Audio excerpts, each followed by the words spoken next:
இறந்தவர்கள் வீட்டில் 16ஆம் நாள் காரியம் முடிஞ்சுது அப்படின்னாக்க நம்ம அடுத்தடுத்த நிகழ்வுகளுக்கு போயிட்டே இருக்கணும். இந்த உலகம் ரொம்ப வேகமாக சுத்தின்னு இருக்கு. 6 மாதம் நல்லதை பண்ணாத, 6 மாதம் கோவிலுக்கு போகாத, கோவிலுக்கு எதுவும் கொடுக்காத, இதெல்லாம் மக்களை முட்டாளாக்குவதற்கான வார்த்தைகள் அப்படிங்கிறது தான். இன்னைக்கு குழந்தை பிறந்துடுது அப்படின்னாக்க கோவிலுக்கு எதுவும் செய்யாத அப்படின்னு சொல்லி சொல்றது. ஒரு குழந்தை அப்படிங்கிறது ஒரு சுப ஜனனம் அப்படின்னு சொல்றது. அதுக்கு பேர் விருத்தின்னு சொல்லுவா. அந்த விருத்தி அப்படிங்கிறது வேற, தீட்டு அப்படிங்கிறது வேற. அந்த விருத்தி ஏற்படும் பொழுது மனிதன் நிறைய மாற்றங்களுக்கு உட்பட்டுட்டான். கால நியதிகளுக்கு உட்பட்டு தான் சில சாஸ்திர சம்பிரதாயங்கள். இப்போ தமிழ்நாட்டில் நடக்கக்கூடிய சில விஷயங்களுக்கும் கேரளாவில் நடக்கக்கூடிய சில பூஜை முறைகளுக்கும் வித்தியாசப்படுகிறது. இப்போ அவள் எல்லாத்தையுமே இரவு நேரங்களில் தான் பண்ணுறான், நம்ம பகலில் தான் பண்ணுறோம். அப்போ அதற்காக இதுவும் அதுவும் வழிபாட்டு முறை மாறுபடுகிறது அப்படிங்கிறதுக்காக இறைவன் மாறுபட்டுருவாடான்னா இல்லை. இப்போ சில மாறுபட்ட சில விஷயங்கள் இருக்கிறது. அதை நம்ம உணர்ந்து, நீ கடவுளை கும்பலனாலும் பரவாயில்ல, முன்னோர்களுக்குடைய கடனை நீ அடைச்சி ஆகணும். அமாவாசை அன்று யார் ஒருவருடைய வீட்டில் கோலமிடப்படுகிறதோ அவர்களுடைய வீட்டிற்கு லட்சுமி வரமாட்டாள். தரித்திரம் அப்படிங்கிறது தானாகவே வரும். அக்குடும்பத்தில் எல்லா சிவாலயங்களிலும் இந்த பித்ருக்களுக்கு உண்டான கடன்களை நிவர்த்தி செய்து கொள்ள முடியும்.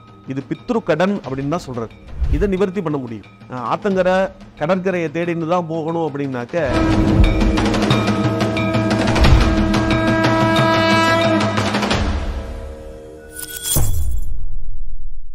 பக்தி பிளஸ் நேர்காணவருக்கும் வணக்கம்.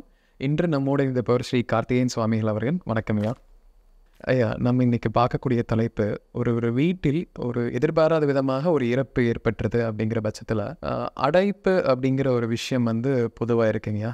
ஒரு 3 மாதங்கள் 6 மாதங்கள் வரையுமே அடைப்பு அப்படிங்கிறது பொதுவாக இருக்குது. அது எந்த அளவு அது உண்மைங்கய்யா? அப்படின்னா என்ன? அதாவது அடைப்பு அப்படின்னா அந்த வீட்டில் 6 மாதத்துக்கு கோயில்களுக்கு போகக்கூடாது, அவங்க இருந்த ரூமை லாக் பண்ணி வச்சிடணும். ஸோ இந்த மாதிரி முறைகள் எல்லாமே இருக்குது. அவங்க வீட்டில் ஒரு நல்ல காரியம் செய்ய மாட்டாங்க, எந்த விஷயத்துக்கும் கலந்துக்க மாட்டாங்க. ஸோ இதெல்லாமே ஒரு விஷயமாக அவங்க பார்த்துட்ருக்காங்க. முதல்ல மக்கள் நல்லா தெரிஞ்சுக்கணும். இறந்தவர்கள் வீட்டில் 16ஆம் நாள் காரியம் முடிஞ்சுது அப்படின்னாக்க நம்ம அடுத்தடுத்த நிகழ்வுகளுக்கு போயிட்டே இருக்கணும். இந்த உலகம் ரொம்ப வேகமாக சுத்தின்னு இருக்கு. 6 மாதம் நல்லதை பண்ணாத, 6 மாதம் கோவிலுக்கு போகாத, கோவிலுக்கு எதுவும் கொடுக்காத, இதெல்லாம் மக்களை முட்டாளாக்குவதற்கான வார்த்தைகள் அப்படிங்கிறது தான். இதில் எந்த இடத்துலையும் எந்த சாஸ்திரத்திலையும் சொல்லப்படவில்லை. இறந்தவர்களுடைய வீட்டில் ஒரு நிச்சயதார்த்தம் ஆகியிருக்கு. ஒரு பெண்ணுக்கு திருமணம் நிச்சயம் பண்ணியிருக்கா. அவளுடைய வீட்டில் ஒரு மரணம் நிகழ்ந்திருக்கு. நிச்சயிக்கப்பட்ட தேதி அப்படிங்கிறது 16 நாட்களுக்கு மேலாக இருக்குது அப்படின்னா அந்த திருமணத்தை தாராளமாக நடத்தலாம். 16 நாட்களுக்கு உள்ளாக இருக்குது அப்படின்னாக்கா அந்த சுப நிகழ்ச்சியை செய்ய இயலாது. இது சொல்லப்பட்டிருக்கிறது. அதுக்காக கோவிலுக்கு போகக்கூடாதா அப்படின்னாக்க நிச்சயமாக கிடையாது. கோவிலுக்கு போகலாம். இறந்தவருடைய வீட்டில் 16ஆம் நாள் காரியத்தை முடிச்சுட்டு அடுத்தடுத்த சுப நிகழ்வுகளுக்கு அவங்க அன்றாட வாழ்க்கைக்கு வந்துடணும், ரொட்டீன் லைஃபுக்கு வந்துடணும். அப்படி இல்லாமல் அவங்கள அடைப்பு அப்படின்ற பேரில் சில விஷயங்கள், இன்றைக்கி குழந்தை பிறந்துடுது அப்படின்னாக்க கோவிலுக்கு எதுவும் செய்யாத அப்படின்னு சொல்லி சொல்கிறது. ஒரு குழந்தை அப்படிங்கிறது ஒரு சுப ஜனனம் அப்படின்னு சொல்கிறது. அதுக்கு பேர் விருத்தின்னு சொல்லுவா. அந்த விருத்தி அப்படிங்கிறது வேற, தீட்டு அப்படிங்கிறது வேற. அந்த விருத்தி ஏற்படும் பொழுது ஒரு வம்ச விருத்தி ஏற்படுகிறது. அதாவது அடுத்தடுத்த நிலைகள், அடுத்தடுத்த சந்ததிகள் உருவாகிறது. அந்த சந்ததிகள் வரும்பொழுது எப்படி அடைப்பு ஏற்படும்? கண்டிப்பாக நிச்சயமாக கோவிலுக்கு போகலாம், இறை தரிசனம் அப்படிங்கிறத பண்ணலாம். அதை விட்டுட்டு அடைப்பு அப்படிங்கிற ஒரு விஷயம் தவறானது, மூட நம்பிக்கை தான் அது. சரிங்க. இப்போது பொதுவாகவே அடைப்பு அப்படிங்கிறது 6 மாதத்தோட முடிகிறது. இருந்தாலும் ஒரு வருடத்திற்கு இந்த மலைக்கோயில்களுக்கு செல்லக்கூடாது அப்படிங்கிற ஒரு கருத்துக்கள் இருக்குங்கய்யா. அது எந்த அளவு உண்மைங்கய்யா? மன ரீதியாகவும் சரீர ரீதியாகவும் அந்த குடும்பத்தில் இருக்கக்கூடியவர்கள் பலம் இழந்து இருப்பாங்க. அதனால் மலைக்கோயில்களுக்கு போகக்கூடாது அப்படின்றத வந்து வலியுறுத்தியிருந்தாங்க. இன்றைக்கி கால சூழ்நிலைகளில் ரோப் கார்லாம் வந்தாச்சு, எத்தனையோ நவீனங்கள் வந்தாச்சு. மனிதன் வந்து நிறைய மாற்றங்களுக்கு உட்பட்டுட்டான். கால நியதிகளுக்கு உட்பட்டு தான் சில சாஸ்திர சம்பிரதாயங்கள். இப்போ நம்ம தமிழ்நாட்டை பொறுத்தளவுக்கு வந்து பார்த்திங்க அப்படின்னாக்க சௌரவ கதி அப்படின்னு சொல்லக்கூடிய சூரியனை பிரதானமாக கொண்டு நம்ம சில விஷயங்களை பண்ணுறோம். இதே ஆந்திரா, கேரளா அங்கெல்லாம் எடுத்துக்கிட்டீங்க அப்படின்னாக்க சாந்திரகதியை பிரதானமாக எடுத்துக்கிட்டு அவள்லாம் ஒரு சில காரியங்கள் பண்ணுறா. இதற்கு என்ன வித்தியாசம் அப்படின்னு பார்த்தீங்கன்னாக்க, நம்ம சூரியனை, அதாவது சூரிய உதயத்துலேருந்து நம்ம எல்லாத்தையுமே எடுத்து பண்ண ஆரம்பிப்போம். ஆனால் இப்போ கேரளா, ஆந்திரா அங்கெல்லாம் எடுத்துக்கிட்டீங்க அப்படின்னாக்க சந்திரனை பிரதானமாக கொண்டு அவர் எப்போ உதிக்கிறார் எப்போ மறைகிறார் அப்படிங்கிறத வச்சுக்கிண்டு சில விஷயங்கள் பண்ணுறா. அப்போ இங்கே சில கால சூழ்நிலைகள் மாறுபடுகிறது, சில சாஸ்திர சம்பிரதாயங்கள் மாறுபடுகிறது. அப்போ அதுக்கும் இதுக்கும் வித்தியாசப்பட சில விஷயங்களை வந்து நம்ம பார்க்கணும். இப்போ தமிழ்நாட்டில் நடக்கக்கூடிய சில விஷயங்களுக்கும் கேரளாவில் நடக்கக்கூடிய சில பூஜை முறைகளுக்கும் வித்தியாசப்படுகிறது. இப்போ அவள் வந்து எல்லாத்தையுமே இரவு நேரங்களில் தான் வந்து பண்ணுறான், நம்ம பகலில் தான் பண்ணுறோம். அப்போ அதற்காக இதுவும் அதுவும் வந்து வழிபாட்டு முறை மாறுபடுகிறது அப்படிங்கிறதுக்காக வந்து இறைவன் மாறுபட்டுருவாடான்னா இல்லை, இறைநிலை ஒன்று தான். இப்போ சில மாறுபட்ட சில விஷயங்கள் இருக்கிறது, அதை நம்ம உணர்ந்து எந்த இடத்துல எதை பண்ணணுங்கிற உணர்ந்து நம்ம அதை புரிஞ்சுட்டு செஞ்சோம்னாக்க போதுமானது. அவ்வளோதான் இந்த விஷயம். இப்போது இறந்தவர்களுக்காக ஒரு திதி கொடுக்கறது, அந்த மாதிரி வழிபாடுகள் எல்லாமே வீட்டில் சாமி கும்பிட்றதுங்கிற வழிபாடு முறை வச்சுருக்காங்க. ஸோ இதில் சரியான முறை அப்படிங்கிறது எது வகையாக இருக்கும்? நீ கடவுளை கும்பலனாலும் பரவாயில்ல, முன்னோர்களுக்குடைய கடனை நீ அடைச்சி ஆகணும். அதுதான் பித்ரு கடன் அப்படின்னு சொல்லக்கூடியது.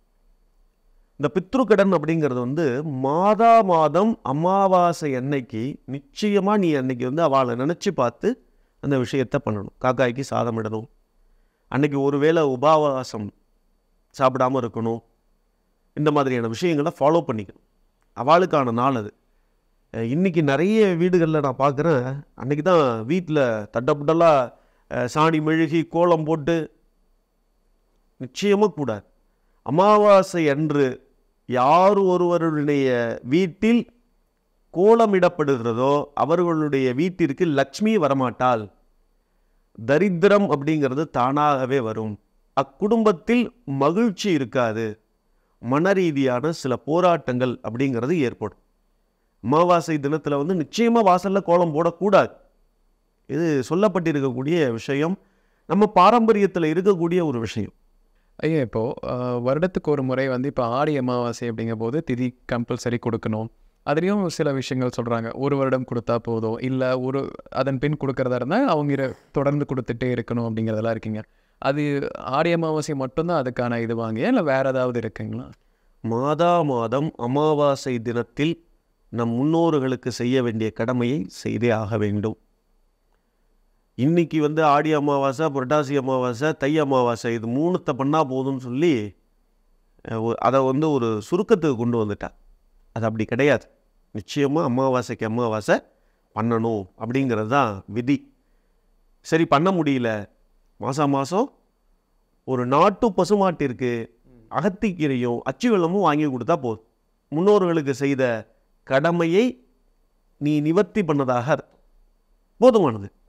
நம்ம தானம் மட்டும் கொடுத்தாலே அதுக்கு போதுமான, அவ்வளோதாங்க, போதுமானது. ஆனால் கண்டிப்பாக நிச்சயமாக வந்து அமாவாசைக்கு அமாவாசை பண்ணணும். சரிங்க. இப்போ வந்து அதை நம்ம வீட்லேயே தான் செய்யணுமாங்க, இல்லை ஒரு சில கோயில்களில் போய் திதி கொடுக்குறதுங்கிறது ஒரு கடலோரத்தில் கொடுக்கணுங்கிற மாதிரி ஒரு வழிமுறைகள் இருக்கு இல்லைங்க, எது சிறப்பானதாக இருக்கும்? பொதுவாக ஆற்றங்கரை, கடற்கரை அப்படிங்கிறது வந்து விசேஷமானது அப்படின்னு சொல்லப்பட்டிருக்க தவிர அங்கே தான் போய் கொடுக்கணும்னு சொல்லப்படலை. எந்த ஒரு சிவாலயத்திலையும் அதை பண்ணிக்கலாம். ஆற்றங்கரை இல்லாத சிவாலயத்துலையுமே நம்ம அதை தாராளமாக பண்ணலாம். அதாவது இங்கே என்ன விஷயம் அப்படின்னு பார்த்திங்கன்னா, நதிக்கரைகளில் ஆற்றங்கரை ஓரங்களில் பண்ணும்பொழுது அதற்கான பலன் அப்படிங்கிறது வந்து நன்றாக இருக்கும். அதற்காக மற்ற சிவாலயங்களில் பண்ணும்பொழுது பலனே இருக்காதா அப்படின்னா இல்லை. சரிங்க. எல்லா சிவாலயங்களிலும் இந்த பித்ருக்களினுக்கு உண்டான கடன்களை நிவர்த்தி செய்து கொள்ள முடியும். இது பித்ரு கடன் அப்படின்னு தான் சொல்கிறது. சரிங்க. இதை நிவர்த்தி பண்ண முடியும். ஆத்தங்கரை கடற்கரையை தேடின்னு தான் போகணும் அப்படின்னாக்க எத்தனை பேர் போக முடியும்? கண்டிப்பாக. இப்போ இங்கே கோயம்புத்தூரில் இருக்கிற நபர்கள் வந்து கடலை தேடிட்டு போகணுன்னா கேரளாவுக்கு போகணும், இல்லைனாக்கா பாண்டிச்சேரிக்கு போகணும். பிரயாண தூரம் இருக்குது. கண்டிப்பாக. ஆற்றங்கரைக்கு போகணும் அப்படின்னாக்க ஒரு ஆறாகப்பட்டது கடலில் கலந்தாதான் அந்த ஆறு வந்து முழுமை பெறுகிறது. அப்போ கங்கை அதனால தான் முழுமை பெறாத ஒரு நதி அப்படின்னு சொல்றது. இதற்கு ஒரு புராணம் இருக்கிறது. கங்கை வந்து சிவபெருமான்கிட்ட கேட்குறா, எல்லாருடைய பாவத்தையும் என்கிட்ட வந்து கொட்டிட்டு போயிடுறா, அப்போ நான் இந்த பாவத்தை தாங்க முடியல, நான் எங்கே போகிறது அப்படின்னு சொல்லி கேட்கும் பொழுது, துலா ஸ்நானம் அப்படின்னு சொல்லக்கூடிய ஐப்பசி மாதத்தில் வரக்கூடிய சுவாதி நட்சத்திரத்தில் நீ போய் காவிரியில் போய் ஸ்நானத்தை பண்ணி உன்னுடைய பாவத்தை அங்கே போக்கிக்க அப்படின்னு சொல்லி சொல்கிறார். கங்கையை விட புனிதமானவள் காவிரி. அதனால தான் தமிழ்நாட்டுக்கு இவ்வளவு பெரிய மகத்துவம். 18 சித்தர்கள் வாழ்ந்தது இந்த பூமியில தான், 63 நாயன்மார்கள் வாழ்ந்தது இந்த பூமியில தான். எண்ணற்ற ரிஷிகள், முனிவர்கள், எத்தனையோ நபர்கள் வாழ்ந்த ஒரு புண்ணிய பூமி அப்படிங்கிறது தமிழகம். இந்த தமிழகத்துக்கு அவ்வளோ பெரிய மகத்துவம் இருக்கிறது. அப்போ இந்த கங்கை நதிக்கரை ஓரத்திலேயே நீ போய் பண்ணா கூட அது முழுமை பெறாத ஒரு நதி. அவ எங்க வரணும்? காவிரிக்கு தான் வரணும். அப்ப எல்லாருமே காவிரியை தேடிட்டு போக முடியுமா? கண்டிப்பா போக முடியாது. அப்ப 7 நதிகளை தான் வந்து பிரதானமாக அந்த காலத்துல சொல்லியிருக்க. அதற்கு ஒரு ஸ்லோகம் இருக்கிறது. கங்கேச்ச யமுனை செய்வ கோதாவரி சரஸ்வதி நர்மதா சிந்து காவேரி ஜலயஸ்மின் சந்நிதின் குரு அப்படின்னு சொல்லிட்டு ஒரு ஸ்லோகம் இருக்கிறது. இந்த புண்ணியாக வாஜனம் அப்படின்னு சொல்லக்கூடிய ஒரு மந்திரத்தை வந்து நம்ம கலசத்தில் ஆவாகனம் பண்ணும்பொழுது இந்த சப்த நதிகளை தான் ஆவாகனம் பண்ணுறோம். இந்த 7 நதிக்கரை ஓரங்களில் பண்ணக்கூடிய பித்ரு கடனுக்கு தான் பலம் அப்படின்னு சொல்லியிருக்கு. இப்போ 7 நதியை தேடின்னு போக முடியுமா? வாய்ப்பில்லைங்க. இன்னைக்கு சரஸ்வதி நதின்ற ஒரு நதியவே காணுன்றா. வடிவேலு கிணத்த காணுன்ற மாதிரி சரஸ்வதி நதியை காணுங்கிறா. அதெல்லாம் தேடிட்டு போக முடியாது. அப்போ இருக்கிற இடத்துல பிள்ளையார் மாதிரி தான் யோசிக்கணும். அப்பா அம்மாவை சுற்றி வந்து ஞானத்தை பெறத்துக்கு தான் பார்க்கணும். நான் முருகர் மாதிரி மயில் எடுத்துன்னு உலகத்தை சுற்றி வருவோம் அப்படின்னாக்க நீ சுற்றி வர்றதுக்குள்ள உன்னுடைய வாழ்க்கை முடிஞ்சு போயிடும். கண்டிப்பா. சிந்தனை, செயல், இடம்பொருள், ஏவல் இதெல்லாத்தையும் சரியா பயன்படுத்துறவன் தான் இன்னைக்கு புத்திசாலி. அவன் தான் இன்னைக்கு பெரிய ஆள். ஐயா, இப்போ பங்காளி வீடுகளில் வந்து இந்த மாதிரி ஒரு இறப்பு ஏற்பட்டுறது, ஒரு நெருங்கிய உறவுகள் வீட்டில் ஏற்பட்டுருச்சுன்னா கூட நம்ம வீட்டில் ஒரு ஃபங்க்ஷன் செய்யக்கூடாது, ஒரு திருமணம் 1 வருட காலத்திற்கு செய்யக்கூடாது, இல்லை ஒரு வீடு கிரக பிரதேசமாகவோ இல்லை ஒரு சின்ன ஒரு காது குத்து வைக்கிறதா இருந்தால் கூட அதை 1 வருஷத்துக்கு தள்ளி போடணுங்கிறாங்கய்யா.